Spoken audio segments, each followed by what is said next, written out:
ہندوستان کی فوج lock down ہے، ان کو کوئی پولیٹیکل سولوشن نہیں نظر آ رہا ہے، اندرونی جو پولیٹیکل سولوشن وہ چاہتے ہیں وہ بھی نہیں ہو رہا ہے.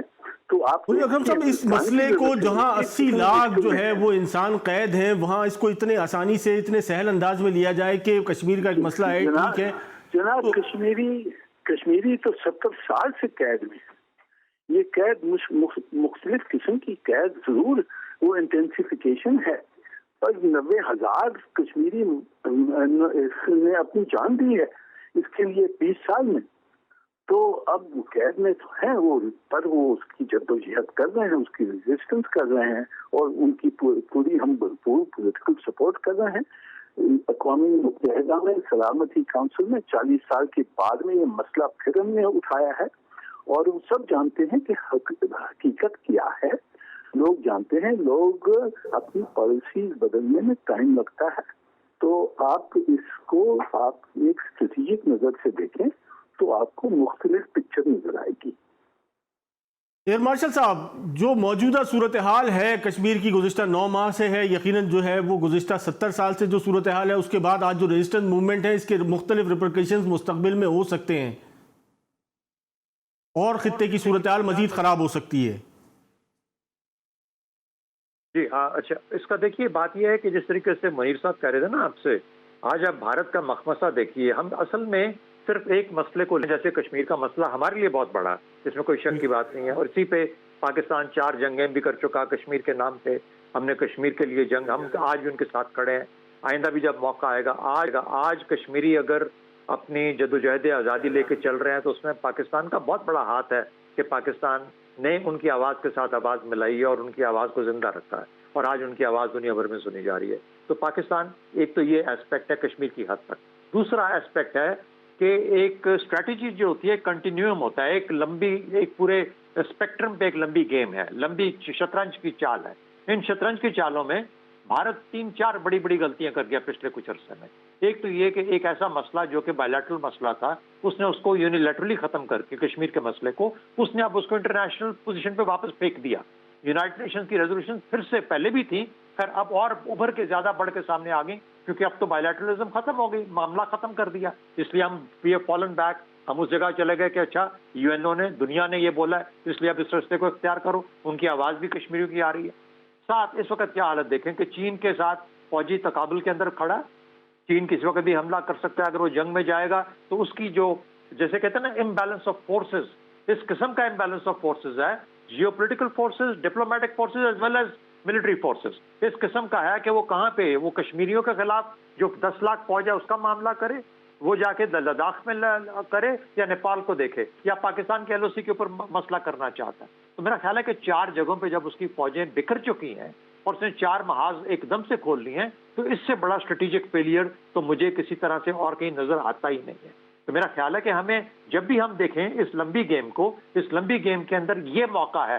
اب اگر مثال کا، جیسا میں نے آپ سے پہلے کہا کہ اگر وہ اس قسم کی کوئی حرکت پاکستان کی طرف بھی کرتا ہے تو پاکستان کے پاس پورا حق ہے کہ وہ اپنا اظہار کرے اور اپنا دفاع کرے، اور اپنے جو فوجی رستہ ہے اگر اس کو ضرورت پڑتی ہے تو اس کو اختیار کرے. اور ادھر سے چین کے ساتھ تو 2 فرنٹ سچویشن تو اس نے کریٹ کر لی. تیسرا فرنٹ نیپال کا کر دیا.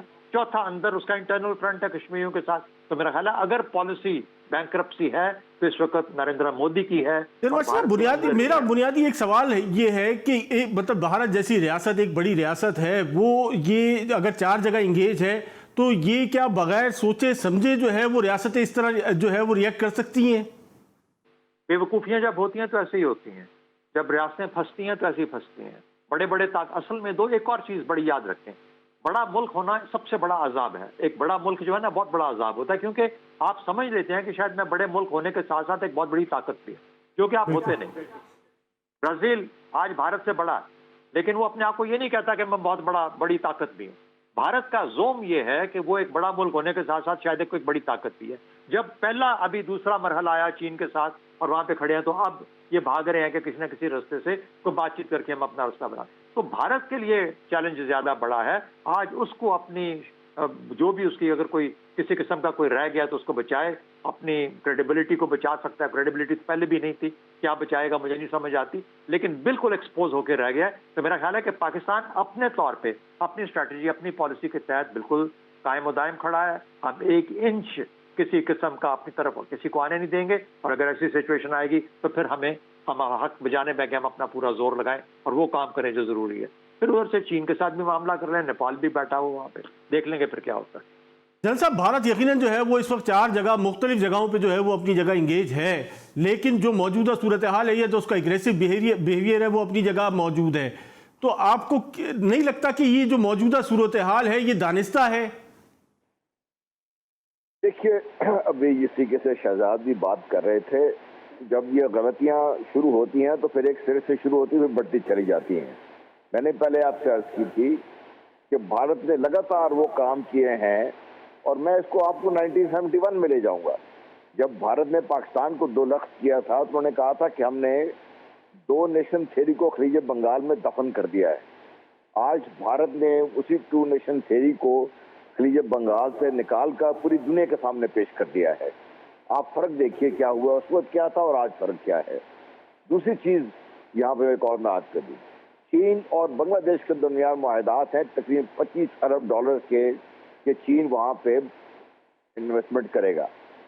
بھارت کے اور بنگلہ دیش کے، جس کو انہوں نے خود بنایا تھا، جس کے بارے میں مودی صاحب نے بہت فخریہ اعلان بھی کیا تھا جا کر، ان کے تعلقات بدستور بگڑ رہے ہیں اس لیے کہ بھارت نے اپنے زوم میں جو سکم میں ان کو لا کے آباد کیا تھا، جن لوگوں کو اپنے پاکستان کے خلاف استعمال کرنے کے لیے، بنگالیوں کو، مسلمانوں کو، تقریباً 17 لاکھ کو جو ڈاکومنٹڈ ہیں، اور ایک رپورٹ کے مطابق 42 لاکھ شہریوں کو ایک قلم سے انہوں نے ان کی شہریت منسوخ کر دی. وہ اب کسی ملک کے شہری نہیں ہے. ان کا پریشر بنگلہ دیش پہ بہت زیادہ ہے. بنگلہ دیش ان کو ایکسیپٹ کر نہیں سکتا، اور یہ ایک وجہ تنازع ہے جو آہستہ آہستہ بڑھ رہا ہے. یہ تو آپ جب غلطیاں کرنے پہ آتے ہیں اپنے زوم میں، جب آپ اپنے آپ کو ایک طاقت کا، ایک جیسا بھی بات ہو رہی تھی، طاقت کا ایک سب سے بڑا مسئلہ یہ ہے کہ طاقت کی جو لمیٹیشنز ہے وہ بہت لوگ نہیں سمجھتے. جو اسٹیٹس مین ہیں وہ طاقت کی لمیٹیشنز کو سمجھتے ہیں کہ طاقت کیا نہیں کر سکتی. جو لوگ یہ سمجھ جاتے ہیں وہ کامیاب زیادہ ہوتے ہیں.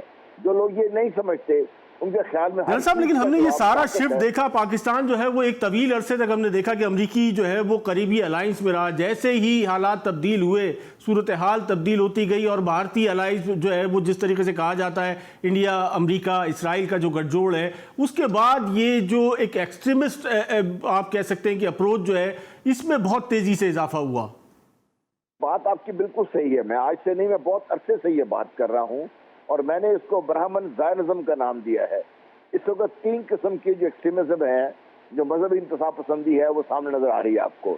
ایک تو برہمن زائنزم ہے، یہ ہندو ایکسٹریمزم نہیں ہے. یہ برہمن ایک الگ مائنڈ سیٹ ہے، وہ آپ کو سمجھنا پڑے گا.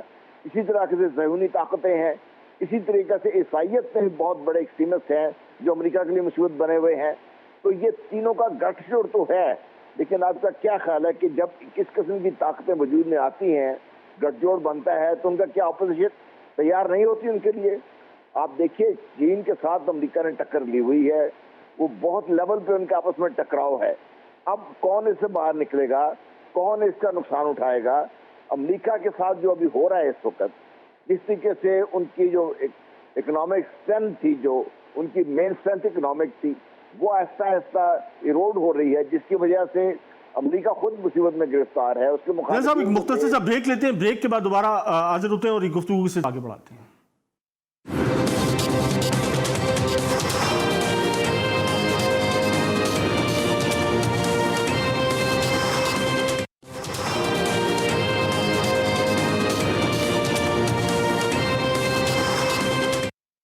ویلکم بیک ناظرین. ہم ذکر کر رہے تھے آج کی موجودہ جو خطے کی صورتحال ہے اور بڑھتے ہوئے جو بھارتی جارحیت ہے، اور جس میں جو جارحانہ عزائم میں جس تیزی سے اضافہ ہوتا چلا جا رہا ہے. منیر اکرم صاحب، یہ حالات میں بہتری کیسے لائی جا سکتی ہے؟ کیا وہ تدابیریں ہوں گی کہ جس کو اختیار کرتے ہوئے ہم سمجھتے ہیں کہ خطے کے امن کو بھی جو ہے وہ بہتر بنایا جا سکے، اور اس کے ساتھ ساتھ اقوام متحدہ میں بالخصوص جو ہے جو پاورفل کنٹریز ہیں ان کو کنونسنگ کے لیے ہمارے پاس جو میکینزم ہے اس میں کیا بہتری لائی جا سکتی ہے؟ کہ دیکھیے جہاں تک کہ اقوام متحدہ میں تو جو ہماری کوشش ہے وہ پہلی کوشش تو یہ ہے کہ جو حقیقت ہے وہ ہر جو ممالک جو یہاں ممبر اسٹیٹس ہیں ان کو سب کو معلوم ہونا چاہیے کہ ڈیولپمنٹ کیا ہے، تو وہ ہم اپڈیٹ کرتے رہتے ہیں آن اے ڈیلی بیسس. ہماری جو انٹریکشنس ہوتی ہیں اس میں بھی، اور خط و کتابت کی وجہ سے، اور جتنی بھی یہاں جو اجلاس جتنے ہوتے ہیں وہاں ہم یہ مسئلے، کشمیر کا مسئلہ ہے جو مسلمانوں کے ساتھ جو ہندوستان میں جو ہو رہا ہے وہ مسئلے ہیں، یہ سب مسئلے ہم بہت ڈیٹیل میں شیئر کرتے ہیں، بتاتے ہیں. جو سیکیورٹی کاؤنسل ہے اس کو ہر دن میں ہم بتاتے ہیں کہ سیز فائر وائلیشنز کیا ہو رہا ہے، ہندوستان کیا کر رہا ہے، کس طرح سے اس نے سیز فائر وائلیشنز کی ہیں. جو United nations military observer group ہے اس کو پوری حقیقت ہر روز ڈیلی ان کو بتایا جاتا ہے وہاں ہماری اسلام آباد میں، راولپنڈی میں، اور وہاں وہ موجود ہیں اور ان کی آبزرویشنز جو سیکورٹی کاؤنسل کو پیش ہوتی ہیں. اس کے علاوہ پھر ہم دیکھتے ہیں کہ جب حالات ایسے ہوں گے تو ہم اس کو پھر مسئلے کو پھر لے آئیں گے سیکورٹی کاؤنسل میں. پر اس وقت آپ جانتے ہیں کہ کچھ ایسی طاقت ہیں جو ہندوستان کی جیب میں ہیں اور وہ ہتھیار ان کو بیچتے ہیں وغیرہ وغیرہ، تو ان کا ویٹو ہے سیکورٹی کاؤنسل میں. اس وجہ سے ہم نے دوسری بہت میکینزم ڈھونڈنی پڑتی ہیں جس سے ہم جو انٹرنیشنل کمیونٹی ہے، سیکورٹی کاؤنسل ہے، ممبر اسٹیٹس ہیں، ان سے ہم صحیح قسم کے پالیسی اسٹیٹمنٹس نکالیں، پالیسی نکالیں. آپ نے دیکھا ہوگا سیکرٹری جنرل صاحب جب آئے تھے، ہم نے ان کو لے آیا وہاں پاکستان میں، انہوں نے جو وہاں باتیں کی ہیں اس میں یہ سب میں اہم جو بات ہے، انہوں نے کہا ہے کہ جس کشمیر کا جو مسئلہ ہے وہ یونائٹڈ نیشنز چارٹر اور سیکورٹی کاؤنسل ریزولوشنز کے تحت مسئلہ حل ہو سکتا ہے. اب یہ سوال اگر آپ دیکھیں دوسری طرف، افغانستان میں بھی ہم 20 سال سے ہم یہ کہہ رہے ہیں کہ جی پولیٹیکل سولوشن ہونا چاہیے، پولیٹیکل سولوشن کے بجائے کوئی اور ملٹری سولوشن نہیں ہو سکتا. وہ ہمیں 20 سال لگے. یہاں کشمیر میں بھی ہمیں کنسسٹنٹ پوزیشن لینی ہے، کنسسٹنٹ ایڈوکیسی کرنی ہے، اور پھر دنیا کو سمجھ آئے گی کہ سیکورٹی کاؤنسل کی جو پرسکرپشن ہے، جو سیلف ڈیٹرمنیشن کی پریویسی کی جو پرسکرپشن ہے، اس کے علاوہ کوئی اس مسئلے کا حل نہیں ہو سکتا. تو جی ایئر مارشل صاحب، سیکیورٹی کونسل میں جو ہے وہ متعدد دفعہ یہ ایشوز اٹھائے بھی جا چکے ہیں، اور ابھی موجودہ حالات میں جو ہے وہ یقیناً چین کی وساعت سے بھی جو ہے وہ اس مسئلے کو بار بار اجاگر کیا گیا. لیکن اس کے باوجود جو ہے یقیناً وہ جن طاقتوں کا ذکر کیا جاتا ہے کہ وہ بھارت کے پس پشت جو ہیں وہ موجود ہیں، تو ان تمام حالات سے نکلنے کے لیے، عالمی توجہ مبذول کرانے کے لیے کیا اسٹریٹجی ہونی چاہیے؟ میرا خیال ہے پاکستان کی اسٹریٹجی کافی حد تک ٹھیک ہے. ہمیں ڈپلومیٹیکلی اور پولیٹیکلی جتنا اور ایکٹیو ہونے کی ضرورت ہے ہم نے کیا بھی ہے اور ہمیں کرتے رہنا چاہیے. دیکھیے خاص طور پہ اس وقت جب کہ بھارت اپنے جارحانہ عزائم کے ساتھ دنیا بھر کے سامنے آ گیا ہے، تو اس کے بعد ہمیں چاہیے کہ ہم اس کے اس جارحانہ عزائم کا، چاہے وہ کشمیریوں کے خلاف ہیں، چاہے مسلمانوں کے خلاف جو بھارت میں مسلمان ہیں ان کے خلاف ہیں، ہمیں اس کو واضح طور پر دنیا میں اس کو لے کے آنا ہے، اور کشمیریوں کی جو مشکلات ہیں اس کو لے کے آنا ہے. تو یہی طریقہ ہے. لیکن ایک اور چیز میں کہتا چلوں، 1962 کی جو جنگ تھی بھارت اور چین کی، اس میں اس وقت امریکہ، پاکستان اور امریکہ کا حلیف تھا، بہت مضبوط حلیف تھا، اور امریکہ نے خاص طور پر پاکستان سے درخواست کی تھی کہ ایسے وقت میں کشمیر کا کوئی مسئلہ، جب بھارت چین کے ساتھ کسی جنگ میں الجھا ہوا ہے، تو آپ کشمیر کا مسئلہ کسی طریقے سے اس کو اور مشکل نہ بنا دیجیے گا بھارت کے لیے، کہ اس کو ایک اور محاذ پہ کچھ مشکل پڑ جائے. تو پاکستان نے اس کی پاسداری کی تھی، کیونکہ ہم اس وقت امریکہ کے حلیف تھے اور ہم ان کی بات سنتے تھے. آج بھارت نے کشمیر کا مسئلہ خود اس جگہ پہ پہنچا دیا ہے کہ جہاں پر پاکستان کو کچھ کرنے کی ضرورت نہیں ہے.